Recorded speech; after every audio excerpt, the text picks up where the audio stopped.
And दोस्तों, ये आपका लुसेंट वन का ऑब्जेक्टिव सेट चल रहा है जो कि लगभग 30 क्वेश्चन आपको पर डे करवाया जा रहा है।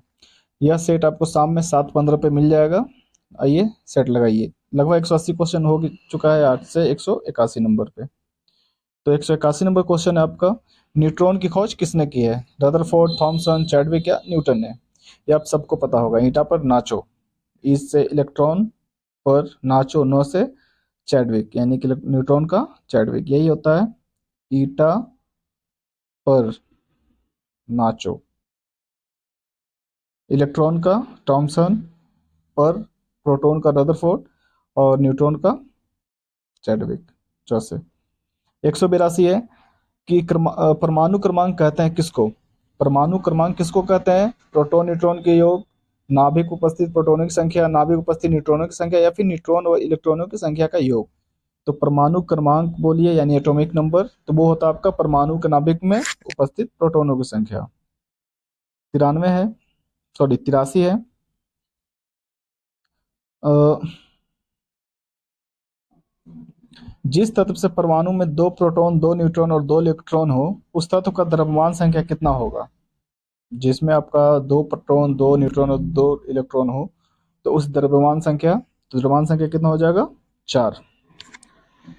नेक्स्ट है, नाभिक का आकार कितना होता है? 10⁻10 मीटर, 10⁻9 मीटर, 10⁻3 मीटर, या फिर 10⁻15 मीटर।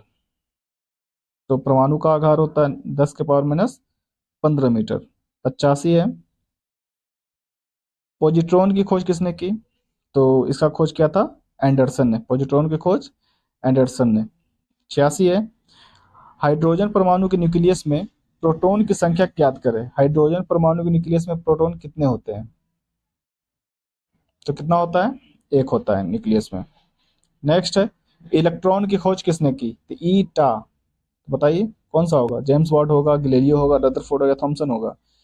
तो ईटा पर नाचो, यानी ई से इलेक्ट्रॉन, टॉ से थॉमसन। 87 का एक।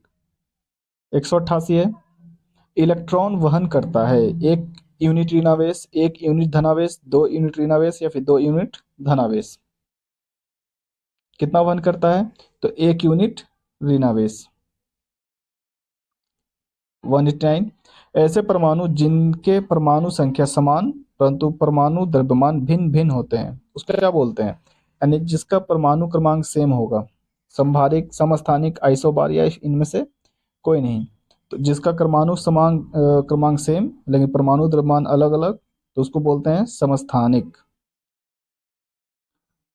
समस्थानिक गुण पाए जाते हैं किसमें? तत्व में, अणु में, परमाणु, या फिर यौगिक में? तो समस्थानिक गुण पाए जाते हैं तत्व में। 191 है, एक भारी नाभिक के 2 हल्के नाभिकों में टूटने की प्रक्रिया को क्या कहते हैं? एक भारी नाभिक के 2 हल्के नाभिक में टूटने का, यानी एक बड़ा नाभिक है, वो 2 भाग में टूट गया छोटे छोटे, तो उसको क्या बोलते हैं? संलयन बोलेंगे, विखंडन बोलेंगे, या फिर द्रव्यमान का क्षति बोलेंगे, या फिर रेडियो एक्टिविटी बोलेंगे? उसको कहा जाता है नाभिकीय विखंडन। टूट गया तो विखंडन, जुड़ गया तो संलयन। नेक्स्ट है, 2 हल्के नाभिक मिलकर भारी नाभिक का निर्माण करते, तो उसको क्या बोलेंगे? अभी जैसा कि बतलाया, तो उसको बोलते हैं नाभिकीय संलयन। 193 है, परमाणु बम का सिद्धांत आधारित है। परमाणु बम यानी एटम बम, नाभिकीय संलयन पे, नाभिकीय विखंडन पे, दोनों पे, या फिर किसी पे नहीं? तो ये आपका नाभिकीय विखंडन। एटम बम है नाभिकीय विखंडन, और हाइड्रोजन बम संलयन। 194 है, रेडियो सक्रिय पदार्थ उत्सर्जित करता है। रेडियो सक्रिय यानी कि रेडियो एक्टिव जो तत्व होते हैं, पदार्थ होते हैं, वो क्या उत्सर्जित करता है? अल्फा, बीटा, गामा, या फिर सारे रे? ये आपका सब चीज निकालता है, अल्फा, बीटा, गामा, सब। 195 है, कोबाल्ट 60 का आमतौर पर विकिरण चिकित्सा में प्रयोग किया जाता है। ये क्या निकालता है? कोबाल्ट 60 अल्फा निकालता है, गामा निकलता है, बीटा निकलता है, फिर एक्स निकालता है? तो ये आपका निकालता है गामा रे। कोबाल्ट 60 को क्या निकालता है? गामा। नेक्स्ट 196, नाभिकीय रिएक्टर में निम्नलिखित में से किसे मंदक के रूप में प्रयोग किया जाए? सबसे ज्यादा आपका इंपॉर्टेंट क्वेश्चन है कि नाभिकीय रिएक्टर में निम्नलिखित में से मंदक के रूप में प्रयोग किया जाता है। मंदक के रूप में सोडियम, थोरियम का, रेडियम का, या फिर साधारण जल का, या फिर ग्रेफाइट का? तो किया जाता है ग्रेफाइट का, मंदक के रूप में ग्रेफाइट का। 197 है, परमाणु पाइल का उपयोग कहाँ किया जाता है? परमाणु पाइल एक्सरे में, नाभिकीय विखंडन के प्रचालन में, या फिर ताप नाभिकीय संलयन में, या फिर परमाणु त्वरण में। तो इसका कहाँ करवाया जाता है?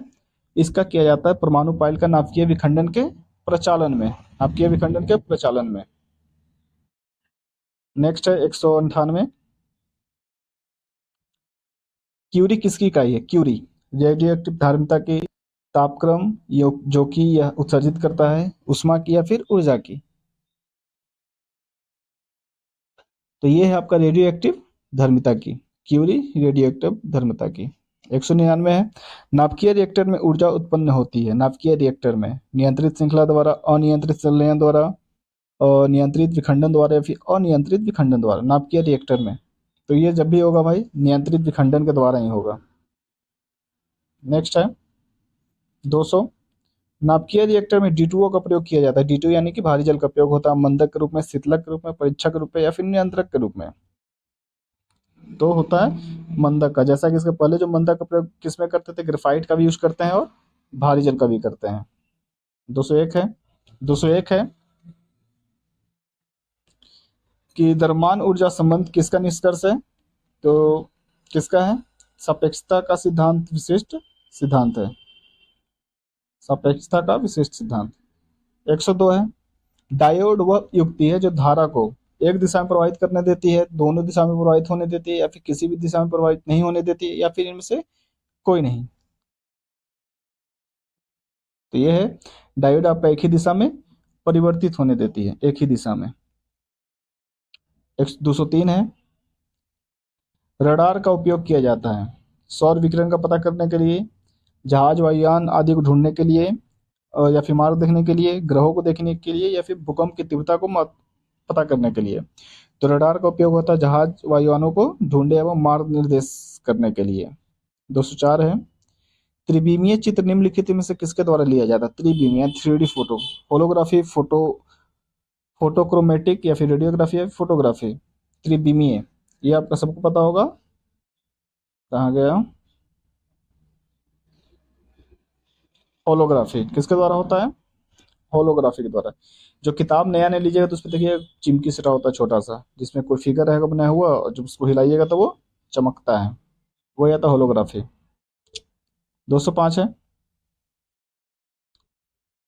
कि ब्रह्मांड प्रसारित हो रहा है, यह प्रमाण सर्वप्रथम किसने दिया था? न्यूटन, गैलीलियो, कोपरनिकस, या एडविन हब्बल ने। यानी प्रसारित हो रहा है यानी फैल रहा है, तो ये आपका दिया था एडविन हब्बल ने। हब्बल एक दूरबीन का नाम है जो अंतरिक्ष में भेजा गया है। 206, ग्रहों के गति का नियम किसने दिया? ग्रहों का गति न्यूटन, केपलर, गैलीलियो, या फिर कोपरनिकस ने। ग्रहों की गति किसने दिया था नियम? केपलर ने। ग्रहों की गति का नियम केपलर।